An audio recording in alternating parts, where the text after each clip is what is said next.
Let's get to Cliff Kingsbury. He didn't do any of the tells by touching his own face, but when he answered the question about how he feels about Hard Knocks or whatever, I could just tell by the way he said it. He doesn't want to do it. Nobody wants to do it. And they sell you on it. I could tell that he had been sold on it because this is the old NFL films. This is the Steve Sable argument. Back in his day, Vince Lombardi would tell the NFL films crews to stand by the sideline with their cameras, even if they didn't have film in them, and act like they were filming because the guys perked up and they tried harder when they thought they were being filmed. Right. Now, that was in the 60s where nobody had cameras. Today, everybody's watching. Today, there's a camera everywhere. So I don't know that this idea, well, NFL Films is going to be there, so they're going to be on camera, so they're going to try harder. Everything's recorded. They record every practice. Cameras are everywhere. And when you're in the middle of the season, if you're stopping to worry about the cameras, you've already lost. And I think Kingsbury's biggest concern is, here we go, in-season Hard Knocks. Second straight year, they're going to have a team that fades down the stretch because every one of my teams since 2013 at Texas Tech and all the way through the time with the Red Raiders and every year with the Cardinals, my teams start off strong to quite strong, and then they fall apart. And I really would not rather have that documented. Could we do the first half of the season? Could we do that? I'm on board with that. Second half of the season, I'm still trying to figure out what the hell is wrong with my team. I really don't need the extra pressure of being scrutinized by all these cameras as we fall apart again. That would be my honest, candid, blunt assessment if I was Cliff Kingsbury. And I think it doesn't take a genius to realize, there it is. There's that graphic. Can't finish. Sorry, Cliff can't finish Kingsbury. Okay, that's a good nickname, Chris Berman. Cliff can't finish Kingsbury. Look at it. Look at yeah, it is. It's quite shocking. It's embarrassing. I know. I've seen it. I know. It is. It's crazy, actually. It is in a lot of ways. And, I mean, you make all the right points, I think. First off, I mean, NFL teams, yes, to deal with the camera crew. And, you know, as much as they try to, you know, hide in the corner and not be in your way, they are in the way. And you are on camera. So then you are self-conscious about what you're doing. For the players, it might not be that bad. There is, I think, some positive because you know, I mean, you're right. You are used to being filmed, but if it's in your meeting room, you're certainly not going to want to be like in that lazy position where maybe your eyes doze. You're going to not want to look like an idiot and get an answer wrong in front of the camera crew. I think there is value there. But for the head coach, I don't see a whole lot of positives. I don't. I think there's one more chance for really, you know, kind of what you're talking about, for people to dissect and pile on a little bit if things don't go the right way. And I think that's what Cliff Kingsbury is definitely going to have to be a little bit worried about, because that will be the theme of the Arizona Cardinals, or what everybody's looking for.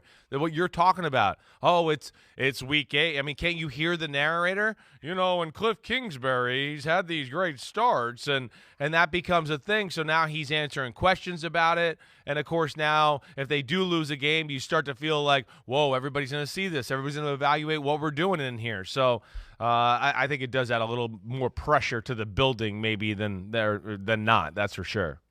I've been a longtime fan of John Facenda. That was not a good one. I know. That was John Phil Simsda. That's what that was. Who is the guy? Who's the guy that does the HBO? He's got a great voice on HBO. Is it Liev Schreiber? Is it still him? Is he? I don't think so. Look it up, Pete. Yeah. Pete, let us know who narrated in-season Hard Knocks last year, Yeah. and was it the same as the person who did the preseason Hard Knocks? I just can't remember. I know. I can't. I don't. I look, if I have to choose between preseason or in-season, I'll take in-season because I think it's more revealing. We've seen the training camp Hard Knocks over and over again. It is Liev Schreiber. Wow, so there you go. there you go. So, but it's Liv, not Lee. Is it Liv or Leave? Liev. So Yes. I don't know. That's I'm sorry. confusing. Hey, you know, Deep thoughts by listen, Mike Florio over here. Listen, they're gonna ask the young kids. Wait, but you said during the season. Here's my. Or Go ahead. preseason, like what you're talking about? Preseason. If you were a player or a coach, or are you talking about, what are you saying there? No, I'm just saying. I'm saying as a consumer. Okay, of the content. Gotcha. Yeah. I think that in season, you know, the cameras are stationary. It's not like they're up on the wall. It's not like somebody's in there up in your face with a camera. So I just think that when you're in the fight week in and week out, it becomes much easier to forget about it. You just have to forget about it because you're focused on the task at hand. Right. It's easier to be a distraction in training camp because you're not as locked in as you are in the season. And the Colts were locked in at 3-5 when they started with the in-season Hard Knocks last year. They won 6 of the next 7. Yeah. But they still fell apart. They fell apart at the end. They still lost to the Jaguars. And the Raiders. The woeful, hapless Jaguars in Week 18, when all they had to do was beat a team that was playing for nothing with an interim coach, which was an upgrade over the regular coach. But nevertheless, all they had to do was beat the Jaguars in Jacksonville on a day when they were showing up with clown noses on because they were trying to pressure the owner of the team, Shad Khan, to not make Trent Baalke the GM. That was all happening at that time. And the Jaguars somehow won that game. So that triggered Carson Wentz getting thrown overboard, and I'm sure Jim Irsay thought about firing everybody at least for a little while after that debacle, and they're still pissed off about it now. So, yeah, hey, look, Kingsbury's got his contract extension, so it's not like he's in lame duck territory, but we saw the graphic. We know the history. His teams fade down the stretch. So this is the year where they're going to figure it all out. Think about that. This is the year. I got to get it all figured out this year. All this pressure's on me. It's mounting.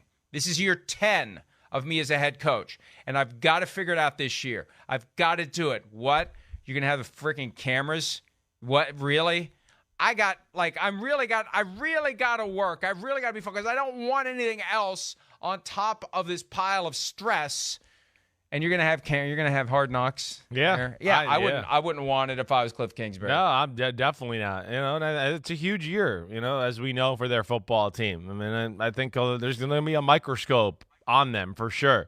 And I mean, to what you're talking about with the Colts, I mean, who's to say it didn't wear them out a little bit? It would wear me out. I could say that much as a player. I really would. I mean, I do think it's one of those things where coaches want to make excuses. They're not going to say anything, but if they're with their close friends, they're going to go, man, we had to deal with that, inside the, hard knock stuff, being around the building. That kind of added to the circus last year. They're never going to publicly say it or say it to their owner or anybody like that. And then, I mean, damn, it'd wear me out. Like, what? You want to come home with me, camera crew? No, screw off. Like, it's my time now. That would wear me out. I wouldn't want to deal with that. And then let alone it be a year and like you're talking about a year where the theme is going to be, second half collapse. That's going to be the story of the Cardinals. That's going to be the story of Hard Knocks is can they overcome that? Probably part of the reason they got picked there. So yes, that's going to add pressure and take a toll on the team to a degree, and I don't care who you are. It's hard to deal with that around the building all the time. I wouldn't want to deal with it. It does weigh on you. You could say whatever you want and try to ignore it. You are, and then, of course, you're always going to have a lot of time to, sit down, do whatever, and as we saw last year too, Mike, we did get a little look in to go, do they like Carson Wentz? I know I was watching towards the end of the year going, I'm not sure if they have confidence in him. And the way Wentz talks to them on the sideline and tries to get them to be confident, you started to glean certain things about the relationship to look farther into it. And that's what I would be worried about if I'm Kingsbury and company like you're talking about. I'd be worried about so many different things. And I want to know more about this whole in-season Hard Knocks because it just kind of fell out of the sky last year. I remember that They teased there was some big announcement about Hard Knocks, and I thought, maybe it's finally going away because it should. And no, we're not getting less of it. We're getting more of it. How do they pick the team? Is there a formula? For the training camp Hard Knocks, there's a formula. Any team that has a new head coach, has done it in the past decade, or had been to the playoffs the most recent year, I think it's the most recent year, not the last 2 years, the most recent year, they're eligible to be tapped on the shoulder to do Hard Knocks. I don't know how they figure out the in-season Hard Knocks, and I don't know what the benefit for the Cardinals is. What is the actual benefit? What is the perceived or real benefit? Is it going to create more Cardinals fans? I don't think so. No, yeah. I'm with you. I don't know if there is a benefit. No, the only benefit is it to the NFL selling it, entertainment, one more piece of content that we can all look at. I did find the Colts in-season thing interesting, but I think this in-season thing started to really pop on, right? What was that, a few years ago with Amazon, right? When they started to do a little bit during All or Nothing. Right, All or Nothing. Which was excellent. Right, and I feel like this is kind of like they did that, and then HBO and Hard Knocks was like, well, let's do our in-season, and it kind of went from there, and I don't know either, but I certainly would not want it, and especially in a year like the Arizona Cardinals got. A lot of pressure. DeAndre Hopkins dealing with PED suspension. You're going to have your guys talk about that, answer that. That's going to be a story. But when is this going to start? Is this going to start? Yeah, He's you're back right. from his suspension. You're right. It starts in November. You're right. I think you're right. You're right. It's all right. So you still have to answer questions. I always wonder about the deeper broadcast business relations that go on here, because for Amazon, for All or Nothing, right, it was a way to build a bridge to the NFL. Sure.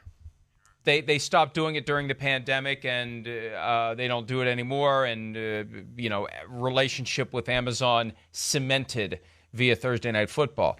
HBO has been the longstanding home of Hard Knocks. Why expand the relationship with the NFL? What other play is potentially there between HBO and the NFL? I always wonder about those kinds of things when I see that relationship expanding, because HBO has so much content, and there's so much NFL content out there. If I'm HBO, you really got to sell me on why I want this. Like, I got a lot of other stuff, and there's a lot of NFL stuff out there. It'd be different if there wasn't NFL Network and there wasn't all these videos breaking down and access to teams and press conferences and this, that, and the other thing. There's really nothing exclusive about this, and it does quickly and easily fall into the cracks. I mean, it gives fans something on Tuesday and Wednesday night during the latter weeks of football season. That's it. That's where I was going to kind of go. You're flipping the channel. That's where it caught me last year with the Colts, at least, to where, it's Tuesday, Wednesday night. I'm flipping the channels. I'm still on DirecTV, right? So I'm doing that. You pull up the guide. You see Hard Knocks, and let me see where they're at. What are they doing here? Oh, okay, this is kind of interesting. And, there is some value to that. I do.